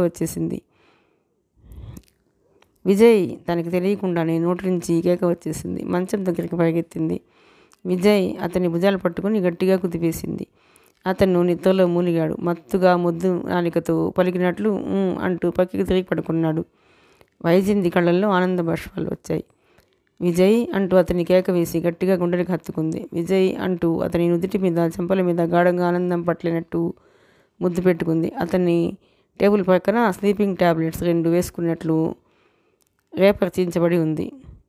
విజయ్ నిద్ర కోసం స్లీపింగ్ టాబ్లెట్స్ వేసుకున్నాడు. పొద్దుట సెడేషన్ ఇచ్చారు. దానితో నిద్రలో కూరుకుపోయి చలనం లేనట్టు పడుకున్నాడు. వైజయంతి నిద్రతో వాలిపోతున్న అతని పల్స్ చూసింది. నార్మల్గా ఉంది. అతన్ని సరిగ్గా వాల్చి పడుకోబెట్టి మేడ దిగి వచ్చింది. మల్లిక మోకాళ్ళ మధ్య తలదాచుకుని వెక్కి వెక్కి ఏడుస్తోంది. వచ్చిన వారంతా ఆశ్చర్యంగా చూస్తూ అలాగే ఉన్నారు. వైజయంతి మల్లికని పిలిచింది. మళ్ళీ విజయ్ నిద్రపోతున్నాడు, అంతేగాని వెళ్ళి చూసిరా అంది. మల్లిక ఏడ్చి ఉబ్బిన ముఖం ఎత్తి నమ్మలేనట్టు చూసింది. ఆ క్షణంలో మల్లిక ముఖం చూస్తే ఆమెకి చాలా జాలేసింది. వెళ్ళి చూడు, పక్కకి తిరిగి పడుకున్నాడు అంది. మల్లిక ఆనందంగా పరుగు తీసింది. వచ్చిన పనివాళ్ళు వాసికి చెబుతున్నారు. ఈ అమ్మాయి వచ్చి ఏడుస్తూ, మా అయ్యగారు చనిపోయారు, అమ్మగారు ఎక్కడికి వెళ్ళారో తెలియదు అంటూ గోల చేసింది. మా అయ్యగారిని రమ్మంటే పెద్దవగోల, ఏదైనా కేసు అయితే సాక్ష్యానికి రమ్మంటారు అన్నారని రాము చెప్పాడు. వాళ్ళు పైకి వచ్చి దూరం నుంచి చూశారు. విజయ్ వెళ్ళకిల్లా కదలిక లేనట్టే పడుకున్నాడు. అతను పోయాడని నిర్ధారణ చేశారు. అమ్మగారు ఎప్పుడు వస్తారో తెలియదు. ఇంట్లో పాపం చిన్నపిల్ల ఒక్కతి ఉందని అంతా నిలబడ్డారు. వాసు వాళ్ళందరికీ మల్లిక తెలియకపడిన పొరపాటు అని సర్ది చెప్పి విజయ్ నిద్రలో ఉన్నాడని వివరించి పంపేశాడు. వైజయంతికి నవ్వాలో ఏడవాలో తెలియలేదు. వాసు, వైజయంతి కలిసి గబగబా రాబోయే అతిథుల కోసం ఇల్లు సర్దేశారు. మల్లిక ఎప్పట్లా సాయం రాలేదు. విజయ్ గుమ్మంలో కూర్చుని ఉన్నాడు. అతని ముఖం మీదకి కిటికీలో నుండి దోమ ఒకటి రావడానికి ప్రయత్నిస్తుంటే వెళ్ళి దాన్ని బెదిరిస్తోంది. చూస్తుండగానే టైం అయింది. అతిథులు రావటం ప్రారంభించారు. వైజయంతి, రమ, వారందరినీ ఆహ్వానించారు. బాబాయ్ పిన్ని కూడా వచ్చారు. రమ వైజయంతిని వారిని కూడా పిలవమని పెట్టింది. వైజయంతి ఫోన్ చేసి చెప్పలేక చెబుతుంటే రమ చెప్పింది. మేము వస్తున్నాం అన్నారు వాళ్ళు. వైజయంతికి చాలా సంతోషం వేసింది. ఎన్ని రోజుల తర్వాత బాబాయ్ పిన్ని తన ఇంటికి వస్తున్నారు. వారిద్దరూ రాగానే ఏర్పాట్లు బాధ్యత తీసేసుకున్నారు. ఎన్నో రోజుల తర్వాత జీవితం మామూలుగా అనిపించింది వైజయంతికి. శ్రద్ధగా అలంకరించిన ఇల్లు, డిన్నర్, హడావుడి, అతిథుల నవ్వులు, కబుర్లు, ముఖ్యంగా ఇంట్లో పిన్ని బాబాయిలు నౌకర్లకి పనులు పురమాయిస్తూ కేకలు. రాత్రి 12 గంటలైంది. వచ్చిన అతిథులు వెళ్ళిపోయారు. నౌకర్లు ఇల్లు సర్దేస్తున్నారు. వైజయంతి, రమ, ఆనందరావు, నికోలాయ్ గారు బాల్కనీలో కూర్చున్నారు. ఎదురుగా వెన్నెల రాత్రి. పిన్ని గారు వాసు చేత బ్లాక్ కాఫీ పెట్టించుకొచ్చారు. అప్పటికి విజయ్ విషయం మాట్లాడుకున్నారు వాళ్ళు. విజయ్ మూలంగా వైజయంతి ఎలాంటి అపవాదులు ఎదుర్కొందో, ఆమె ప్రాక్టీస్ ఎంత తగ్గిపోయిందో ఆనందరావు గారు చెప్పారు. I congratulate you Vijay, you are so brave అంటూ అభినందించారు. విజయ్ గురించి పరీక్షలు ముగిశాయి కదా, అతని స్థితి ఏమిటి ఆనందరావు గారు అడిగారు. నికోలాయ్ గారు కాఫీ కప్పులోంచి ఒక సిప్ కాఫీ తాగారు. ఆయన అరకప్పు కాఫీ అరగంట పైగా తాగుతారు. విజయ్కి జరిగిన ఆపరేషన్లో ఎక్కడో ఏదో పొరపాటు జరిగి ఉంటుందని నా అనుమానం. అతనికి మళ్ళా ఆపరేషన్ చేయాలి అని మళ్ళా కప్పు తీసుకుని కాఫీ కుక్క తాగారు. వైజయంతి చేతిలో కాఫీ కప్పు పట్టుకుని ఆయన వైపు రెప్పవాల్చకుండా చూస్తూ వింటోంది. ఆయన చెప్పసాగారు. ఆయన కంఠం ఖచ్చితంగా ఉంది. బట్ రిజల్ట్ నేను చెప్పలేను. అతను ఆపరేషన్లో చచ్చిపోవడానికి 85% ఛాన్స్ ఉంది. ఆయన వైజయంతిని, రమణి, ఆనందరావు గారిని మార్చి మార్చి చూశారు. అతని ఆపరేషన్కి అంగీకరిస్తూ అతని వాళ్ళు ఎవరైనా సంతకం పెట్టాలి. రమ, ఆనందరావు గారు ముఖాలు చూసుకున్నారు. 85% ఛాన్స్ మాత్రమే విజయ్ చచ్చిపోవడానికి ఉంది అని నికోలాయ్ గారు చెప్పగానే వైజయంతి ముఖం కిందకి దించుకుంది. రమ చొరవ తీసుకుంటోంది. సార్, విజయ్కి వైజయంతికి తప్ప ఇంకెవరూ లేరు. విజయ్కి వైజయంతి తప్ప ఇంకెవరూ లేరు. విజయే సంతకం పెడుతుంది. రమ వైజయంతి ఏదో చెప్పబోయింది. రమ వైజయంతిని ఆగు అన్నట్టు వారిస్తూ ఆమె చేతి మీద చెయ్యి ఆనించింది. మీరు ఆలోచించండి. మీరు సరేనంటే నేను ఎల్లుండి ఉదయానికి ఆపరేషన్ మెడిహీల్ ఫిక్స్ చేస్తాను అన్నారు. ఓకే సార్ అంతే రమ. ఆయన వైజయంతి వైపు చూశారు. వైజయంతి భూమిలోకి దిగిపోతున్నట్లు తల ఎత్తలేదు. తల ఎత్తితే తన మనసులో వ్యతిరేకత 100% అన్నట్లు ఆయనకి అర్థమైపోతుందేమోనని భయం వేసింది. నికోలాయ్ గారు లేచి తన గదిలోకి వెళుతూ, ఓకే, నేను మాస్కో నుంచి కాల్ ఎక్స్పెక్ట్ చేస్తున్నాను. ఇంకో అరగంట వరకు నేను మేల్కొనే ఉంటాను. మీ నిర్ణయం అరగంట తర్వాత చెప్పినా చాలు అన్నాడు. ఆయన వెళ్ళిపోగానే రమ కుర్చీ ఆమెకి ఎదురుగా లాక్కుంది. ఏమిటి నీ సందేహం? వెంటనే సరే అనవే. ఆయన రావటం మన అదృష్టం. ఆయనకి ఎంత బిజీ షెడ్యూల్ ఉందో నీకు చెప్పాను కదా. కానీ రమ, ఆయన 85% రిస్క్ ఉంది అంటున్నారు బేలగా అంది. ఉంటే ఉండని, ఇలా హాఫ్ వెజిటబుల్గా ఉండే కంటే అది నయం కదా రమ. చూడమ్మా విజయ్ బ్రతకాలని మాకు మాత్రం లేదా? రిస్క్ అయినా ఆపరేషన్ సక్సెస్ అయితే అతను మనందరిలా హాయిగా ఉంటాడు. అయినా ఎందుకు సక్సెస్ అవ్వదు? లక్షణంగా అవుతుంది. అతను చాలా ఆరోగ్యంగా ఉంటాడు. కానీ బాబాయ్, నువ్వు ఇంకేం చెప్పవద్దు అన్నారు ఆయన. రమ బ్రతిమలాడింది. విజయ్ని ఇలా ఎన్నాళ్ళు నెత్తిన పెట్టుకుని ఆ భాగం మోస్తావు? నీకు తెలుసా నువ్వు మా అందరిలా మామూలు జీవితానికి ఎంత దూరం అయిపోయావో? విజయ్ ప్లీజ్ పద, అరగంట అవుతుంది. ఆయన వేరే ఎంగేజ్మెంట్ ఫిక్స్ చేసుకుంటారు.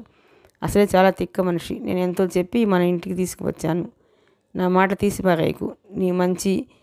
విజయ్ మంచి ఆలోచించి చెబుతున్నాను లే. నా అభిప్రాయం కూడా ఇదేనమ్మా అన్నాడు ఆనందరావు గారు. విజయ్, మేము కావాలి అనుకుంటే నువ్వు కాదని అనవద్దు పినతల్లి అనేసింది. రమ టైం చూసుకుంది. వైజయంతిని చేపట్టి కుర్చీలోంచి లాగి లేవదీసింది. రా అంటూ లాక్కు వెళ్ళింది. ఇదిగో, నువ్వు కాదంటే ఇప్పుడే ఈ క్షణమే మేము వెళ్ళిపోతాం. జన్మలో నీ ముఖం చూడను అంది. రమ అంటే అక్షరాలా చేస్తుంది. వైజయంతి, రమ, నికోలాయ్ గారు గదిలోకి వచ్చారు. ఆయన ఫోన్లో మాట్లాడటం ముగించినట్లు అప్పుడే ఫోన్ పెట్టేస్తున్నారు. విజయ్ ఒప్పుకుంది సార్ అంది రమ. ఆయన విజయ్ వైపు చూశారు. ఆయన చూపులు ప్రశ్నార్థకంగా ఉన్నాయి. ఆమె శరీరంలో శక్తి అంతా కూడగట్టుకుని ఎస్ సార్ అంది.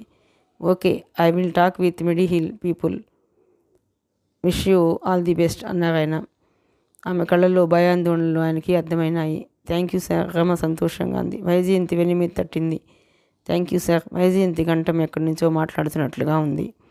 ఆపరేషన్ సక్సెస్ అయిన తర్వాత ఆ మాట చెప్పాలి అన్నారు ఆయన. మర్నాడు ఉదయం 9 గంటలకి రమ, నికోలాయ్ గారు బ్రేక్ఫాస్ట్ చేసి మీటింగ్కి వెళ్ళిపోయారు. విజయ్ మల్లికకి చదువు చెబుతున్నాడు. వరమ్మ ఊరి నుంచి వచ్చేసింది. వైజయంతి చేతులు పట్టేసుకుని, ఆ రోజు బాబాయ్ గారే నన్ను అలా వెళ్ళిపోమ్మని అన్నారమ్మా.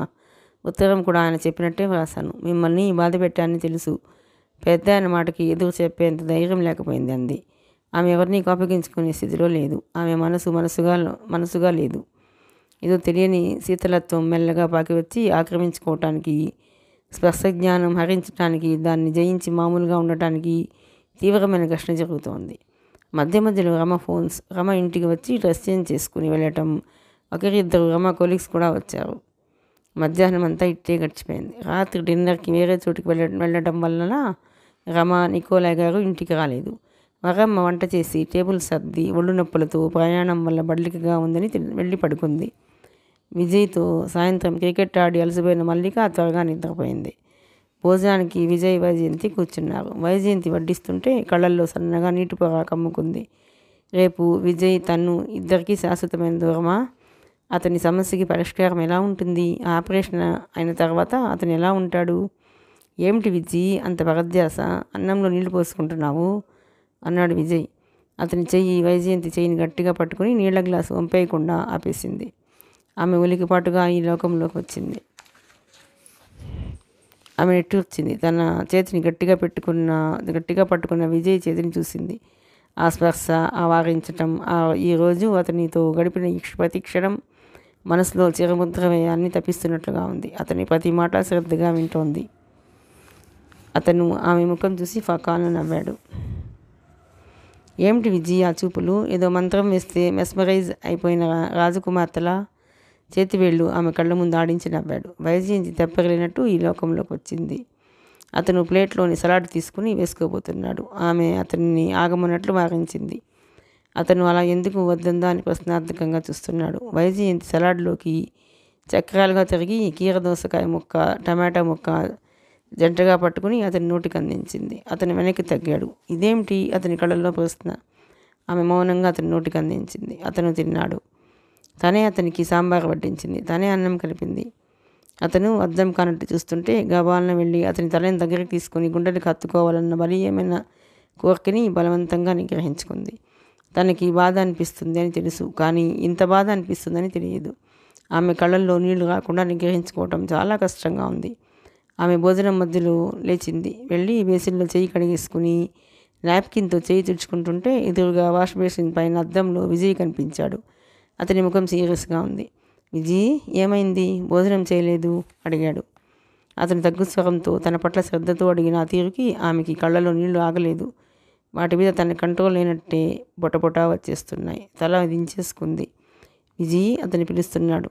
బాగానే మాట కంఠంలో నుంచి పెగిలి రాలేదు. చప్పున నీళ్లు చుచ్చుకుంటూ అతన్ని తోసుకుంటూ అక్కడి నుంచి వేగంగా వెళ్ళిపోయింది. తన గదిలోకి వచ్చి తలుపులు మూసేసుకుంది. కొద్ది క్షణాల తర్వాత తలుపు మీద టక్ టక్ అని సున్నితంగా కొట్టిన శబ్దం వినిపించింది. వైజయంతి మంచం మీద కూర్చుని ఉంది. ఏడుపు ఉధృతంగా వచ్చేస్తోంది. ఇంత బాధ ఎందుకో తనకే తెలియటం లేదు. తలుపు మీద శబ్దం మళ్ళీ వినిపించింది. విననట్టే ఊరుకుంది. విజయ్ పిలిచాడు. ఆ కంఠం ఎంతో మృదువుగా ఉంది. ఈ కంఠంలో, ఆ పిలుపులో శక్తి ఏమిటో కానీ వైజయంతికి వెంటనే పరిగెత్తుకు వెళ్ళి తలుపులు తెరిచేసి అతని గుండెలో తలదాల్చుకుని గట్టిగా ఏడ్చేయాలనిపిస్తోంది. అంతలో తన ఆలోచనలకి భయపడింది. అలాంటిది జరిగితే ఇంకేమైనా ఉందా? తనను తాను నిలవరించుకొని మామూలుగా అవటానికి చాలాసేపు పట్టింది. విజయ్ వెళ్ళిపోయినట్టున్నాడు. మళ్ళా పిలవలేదు, తలుపు తట్టలేదు, అలికిడి లేదు. చిచి, తను ఎంత తెలివి తక్కువగా ప్రవర్తిస్తుంది. తను చాలా మామూలుగా ఉండాలి. విజయ్లో తన ఈ ప్రవర్తన ఏదైనా ఆందోళన తెస్తే అనుకున్నదంతా తారుమారవుతుంది. వైజయంతి కళ్ళు గట్టిగా తుడిచేసుకుంది. అద్దంలో చూసుకుంది. అయినా కళ్ళు ఏడ్చినట్లు రెప్పలు వాచి ముక్కు ఎర్రబడి తెలుస్తోంది. రమ వస్తే ముఖం వాచిలా చివాట్లు వేస్తుంది. రమ 10:30కి ఫోన్ చేయమని చెప్పింది. టైం చూసుకుంది. 10:30 కావస్తోంది. వైజయంతి వచ్చి తలుపులు తెరిచింది. విజయ్ గుమ్మం పక్కన గోడకి తల ఆనించి ప్యాంట్ జేబుల్లో చేతులు పెట్టుకుని ఉన్నాడు. వైజయంతి తెల్లబోయినట్టు అతన్ని చూసింది. విజయ్ ఆమెను చూస్తున్నాడు. ఆమె వాచిన కళ్ళు, ఎగబడిన ముక్కు చూస్తున్న కొద్దీ అతని కళ్ళు విషాదంగా అయినాయి. విజయ్ అస్పష్టంగా అన్నాడు. వైజయంతి బలవంతంగా అతని నుంచి చూపులు విడదీసుకుని అతన్ని గుర్తించినట్లే మాట్లాడకుండా తల వంచుకుని గబగబా ఫోన్ దగ్గరికి వెళ్ళింది. రమా, ఫోన్ చేయమన్నావు, కారు తీసుకుని రానా వైజయంతి అడిగింది. వద్దు, ఇంకా ఇక్కడ భోజనాలే స్టార్ట్ కాలేదు. ఇప్పుడిప్పుడే ఒక్కొక్కరే వస్తున్నారు. రేపు ఆపరేషన్ ఉందని, లేట్ అవుతుందని మిస్టర్ నికోలాయ్ భోజనానికి ఉండనని వెళ్ళిపోయారు. అవును, విజయ్ని రాత్రి 10 గంటల లోపల హాస్పిటల్లో చేర్పించమని చెప్పాం కదా. ఇంకా నువ్వు అక్కడేం చేస్తున్నావు? రమ నిలదీసింది. మళ్ళా మనసు మార్చుకుంటున్నావా అడిగింది. వెంటనే బయలుదేరు, ఇప్పటికీ ఆలస్యం చేశావు అంది. హాస్పిటల్ వాళ్ళు నాకు తెలిసిన వాళ్ళే, 11:30 లోపల తప్పకుండా వస్తానని చెప్పాను అంది వైజయంతి. త్వరగా బయలుదేరు, 11:30కి హాస్పిటల్కి ఫోన్ చేస్తాను అంది రమ. నేను ఎవరైనా డ్రాప్ చేయమని అడుగుతానులే అంది గినుకుగా. వైజయంతి ఫోన్ పెట్టేసింది. తిరిగి చూసింది. విజయ్ లేడు, వెళ్ళిపోయాడు. ఆమె పై అంతస్తులో తన బెడ్రూమ్కి మెట్లెక్కి వస్తోంది. స్టడీ రూమ్లో ఫిడెల్ ట్రంగ్ ట్రంగ్ అని వినిపిస్తోంది. ఆమె స్టడీ రూమ్లోకి వచ్చింది. విజయ్ దివాన్ మీద కూర్చుని ఫిడెల్ని కమాక్లో ట్రంగ్ ట్రంగ్ ట్రింగ్ ట్రింగ్ అంటున్నాడు. ఆమె రాగానే ఆపేసి పక్కన పెట్టేశాడు. వాయించుకో అంది.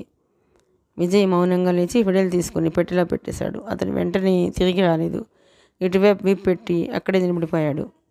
ఆమె వచ్చి దివాన్ మీద కూర్చుంది. వెనక్కి అనుకుని గోడకి చేరగలబడి కళ్ళు మూసుకుంది. ఏమిటో ఈ భయంకరమైన బాధలో టైం ఆగిపోయినట్లే ఉంది. నిమిషాలు యుగాలుగా అన్నట్టు జరుగుతున్నాయి. మోకాలి మీద ఏదో అనటంతో ఆమె కళ్ళు తెరిచింది. విజయ్ ఎప్పుడు వచ్చాడో. వచ్చి కింద కూర్చుని ఆమె మోకాలి మీద తల ఆనించి కళ్ళు మూసుకున్నాడు. ఏమిటిది విజయ్ అంది. అతను పలకలేదు. లే, సరిగా కూర్చో. నిన్నే విజయ్ అంది గట్టిగా. ఆ కంఠంలో చిరుకోపంగా ఆజ్ఞాపిస్తున్నట్లుగా ఉంది. అతను లేవలేదు, కానీ తలెత్తాడు. అతని కళ్ళు ఆమె కళ్ళల్లోకి సూటిగా చూస్తున్నాయి. అతను ఆమె ఆంతర్యంలో ఏదో వెతకటానికి ప్రయత్నం చేస్తున్నాడు. ఏమిటి? అతని క్రాఫ్ట్ మీద చేయి వేసి చెరుపుతూ ఉంది. విజయ్ అతని పిలుపు ఆమె గుండెలకి తాకుతోంది. నువ్వు నన్ను నీ దగ్గర నుంచి పంపించేస్తున్నావా? ఆమె నిశ్చేష్టురాలైంది. నాకు బాగా అనిపిస్తోంది. నువ్వు ఏదో నా గురించి నిర్ణయం చేస్తున్నావు. కానీ నేనేం చేశాను? విజయ్ అతని షర్ట్ 2 చేతులతో గట్టిగా బలంగా పట్టి అతన్ని లేవదీసింది. మరుక్షణంలో అతను ఆమె పక్కన కూలబడినట్టు కూర్చున్నాడు. ఇద్దరు క్షణం సేపు ఎవరి ఆలోచనలో వారున్నట్లుగా మౌనంగా ఉండిపోయారు. కిటికీలో నుంచి వస్తున్న గాలి పరదాలని రెపరెపలాడిస్తోంది. రాత్రి వేళ నిశ్శబ్దం గంభీరంగా వారిద్దరిని గమనిస్తున్నట్లుగా ఉంది. నేనేం చేశాను చెప్పు? అతను ఆమె చెయ్యి 2 చేతులతో అందుకోబోయాడు. ఆమె అతని చేతిని తోసేసింది. కాస్త అవతలికి జరిగింది. అది అతని సాన్నిహిత్యం స్పర్శ భరించలేని చర్యగా ఉంది. విజయ్ తగ్గు స్వరంతో అన్నాడు. అతని కంఠంలో బాధ ఉంది. ఆమె ముఖం ఎడం వైపుకి తిప్పేసుకుంది. వరదలా వస్తున్న దుఃఖానికి ఎంతో కష్టపడి వేసుకున్న ఆనకట్టని విజయ్ ఒక్క మాటతో నన్ను నీ దగ్గర నుంచి పంపించేస్తున్నావా? ఆ మాట ఆమె దుఃఖపు వరదని పొంగులెత్తిచ్చింది. వేసుకున్న ఆనకట్ట తెగి నామరూపాలు లేకుండా పోయింది. అతను ఆమె చెయ్యి విదిలించడంతో అక్కడి నుంచి లేచి వెళ్ళిపోదామా అని అనుకుంటున్నాడు. అతనికి బాధ రెట్టింపుగా మారింది. లేవబోతున్న అతనికి వైజయంతి శరీరంలో ఏదో ప్రకంపన, ఏదో శబ్దం. తిరిగి చూశాడు. ఆమె ఏడుస్తోంది. ఆమె కంఠం దగ్గర నరాలు అదురుతున్నాయి. శరీరం కంపిస్తోంది. లేవబోతున్న అతను ఆగిపోయాడు. విజయ్ ఆమె వైపు చూస్తూ ఆశ్చర్యంగా పిలిచాడు. ఆమె మరింత గోడకి ముఖం దాచేసుకున్నట్టు తిప్పేసుకుంది. ఆమె ఏడుపు ఉధృతంగా ఆమెను జయించిన విజేతల తన ఉనికిని చాటుకుంటోంది. అతను పూర్తిగా ఆమె వైపు తిరిగాడు. ఒక్క నిమిషం సందేహించాడు. అతని గుప్పిట బిగిసి తెరుచుకుంది.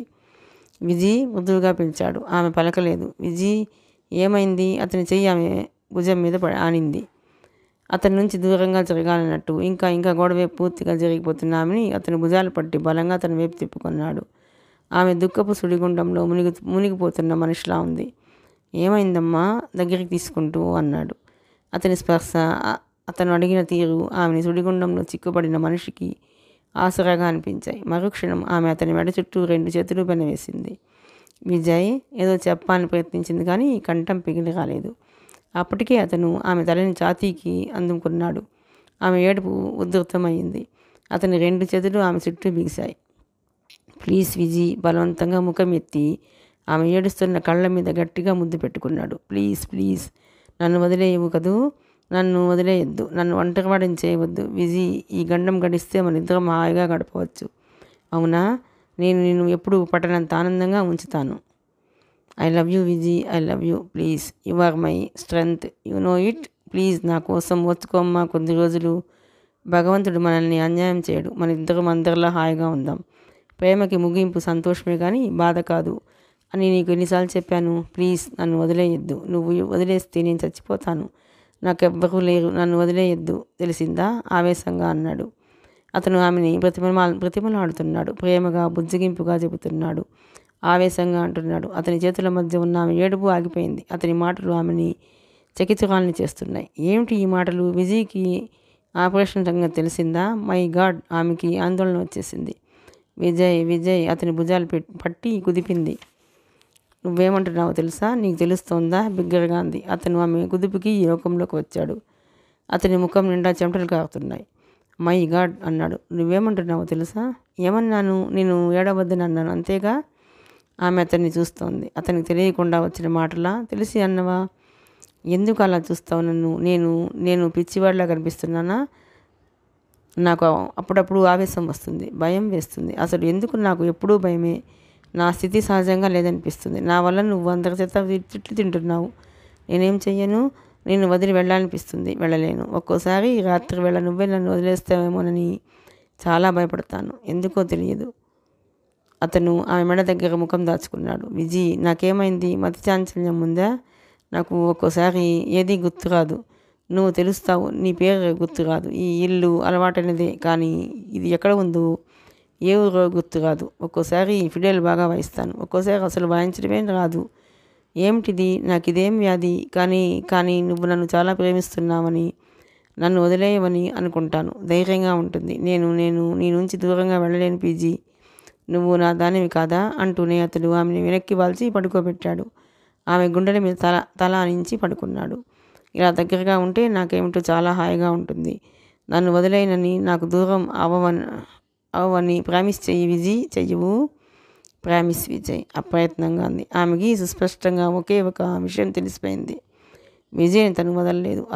అతను ఆపరేషన్ అయ్యి సవ్యంగా ఉంటే తన దగ్గరే ఉండిపోతాడు. ఒకవేళ భగవంతుడు మరో విధంగా నిర్ణయం చేస్తే అతడు శాశ్వత జ్ఞాపకంగా తనలో చిరస్థాయిగా ఇమిడిపోతాడు. ఈ విషయం గురించి ఇక సందేహం లేదు. విజయ్ వెచ్చటి ఊపిరి ఆమె మెడకి తాకుతోంది. Vijay, I love you. అతని శరీరం ఆమెను హత్తుకుంటోంది. ఆమె చెయ్యి అతని క్రాఫ్ట్లోకి వెళ్ళింది. అవును, అతను తనవాడు, తను అతని స్వంతం. దూరంగా గడియారం 11 గంటలు కొట్టడం వినిపించింది. ఆమె మెల్లగా అతన్ని విడిపించుకుని లేచింది. కాసేపు దివాని మీద మోకాళ్ళకి తలానించి కళ్ళు మూసుకుంది. విజయ్ని ఇప్పుడు తీసుకెళ్ళాలి. అతను ఇంట్లోంచి కారు బయటకు పెట్టి క్షణం సమీపిస్తోంది. క్షణం సమీపిస్తోంది. విజయ్ ఆమె వైపు మీద తల ఆనించాడు. ఆమె శరీరంలో శక్తి అంతా కూడా తీసుకుంటుంది. ఆమె అతని క్రాఫ్ట్లోకి వెళ్ళిపోనిచ్చింది. విజయ్, లే, మనం ఒక చోటుకి వెళ్ళాలి అంది. ఇప్పుడా? అన్నాడు. అవును, హాస్పిటల్కి వెళ్ళాలి. అతను అయోమయంగా చూశాడు. నీకు రేపు ఇంకా కొన్ని టెస్టులు ఉన్నాయి. అవి ఉదయమే ప్రారంభమవుతాయి. ఈ రాత్రికి నేను హాస్పిటల్లో చేర్పించాలి. అతను ఈ మాట వినగానే లేచి కూర్చున్నాడు. నేను రాను అన్నాడు. విజయ్, ప్లీజ్, నా కోసం. డాక్టర్ నికోలాయ్ సమర్థుడైన డాక్టరు. ఆయన రావటం, నిన్ను చూడటం మన ఇద్దరి అదృష్టం. నిన్న చేశారుగా, ఇంకా కొన్ని మిగిలాయి. ఉదయం వెళ్తాను. ఇప్పుడే వెళ్ళాలి. వైజయంతి అతని మెడ చుట్టూ చెయ్యి వేసి దగ్గరగా లాక్కుంది. ఇది జీవితంలో మన ఇద్దరి యుద్ధం. నువ్వు సహకరించాలి ప్లీజ్. అతను కాసేపు మౌనంగా ఉన్నాడు. తల తిప్పి ఆమె కళ్ళల్లోకి తప్పదా అన్నట్లు చూశాడు. ప్లీజ్, కళ్ళతోనే అర్థించింది. అతను గాఢంగా నిట్టూర్చాడు. భుజాలు కుదించాడు. ఓకే అని లేచాడు. అతను బట్టలు మార్చుకున్నాడు. బ్లూ జీన్స్, తెల్లదాని మీద సన్నటి గ్రీన్ చారల టీషర్ట్. అతను డ్రెస్సింగ్ టేబుల్ దగ్గర తలదూకుంటుంటే ఆమె వచ్చింది. అతని చేతుల్లో దువ్వెని తీసుకుని అతని తలని పట్టుకుని దువ్వసాగింది. అతను వైజయంతి గుండెల్లో ముఖం దాచుకున్నాడు. విజీ, ఎందుకేనా ఇంత క్రితం ఏడ్చావు? మృదువుగా అడిగాడు. మరి దేనికి? నిన్ను మాటిమాటికి టెస్ట్ల పేరుతో చిత్రహింస పెట్టాల్సి వస్తుందని. మళ్ళీ ఇంటికి ఎప్పుడు వచ్చేస్తాం? టెస్టులు అయిపోగానే. అదే, ఎంతసేపు? గంట, అరగంట. అంతకంటే ఎక్కువ పట్టదా? అతను తలెత్తి నవ్వాడు. ఎక్కువ పట్టిందో చూడు, నేను ఇంటికి రాను. వైజయంతి చప్పున చేతు అతని నోరు గట్టిగా మూసేసింది. అలా అనవద్దు అన్నట్టు చూసింది. బాధ పెట్టానా అడిగాడు. అన్నట్టు తల ఊపింది. సారీ విజీ, ఇంకెప్పుడూ చేయను. ఇదే ఆఖరు ప్రామిస్. ఆమె చేతిలో చెయ్యి వేశాడు. ఆమె వాసుని లేపి తలుపులు వేసుకోమంది. విజయ్ని తీసుకుని కారులో బయలుదేరింది. ఈ ప్రయాణం గమ్యం ఏమిటి అనిపిస్తోంది. ఆమె ఒక చేతితో డ్రైవ్ చేస్తూ రెండో చెయ్యి విజయ్ వైపు చాచింది. అతను ఆమె చేతిని అందుకుని 2 చేతులతో పట్టుకున్నాడు. రాత్రిలో నిశ్శబ్దం. వీధుల్లో శబ్దం సద్దుమణిగింది. పేవ్మెంట్స్ మీద బిచ్చగాళ్ళు వరుసగా పడుకున్నారు. విజయ్ స్పర్శ మనసంతా శాశ్వత ముద్రికలు తీసుకోవటానికి మనసు ఆరాటపడుతుంది. ఆమె చెయ్యి అతని చేతిని గట్టిగా పట్టుకుంది. కలిసి ఉన్నా విడిపోయినా మనం ఒకరికి ఒకరం అనిపిస్తోంది. దూరంగా పెద్ద లైట్ కింద బోర్డు కనిపించింది, మెడీ హిల్. మిగతా కథ 6వ భాగమేనండి. ప్లీజ్ అండి, ఈ నవల కనుక మీకు నచ్చినట్లయితే లైక్ చేయండి, షేర్ చేయండి, సబ్స్క్రైబ్ చేయండి.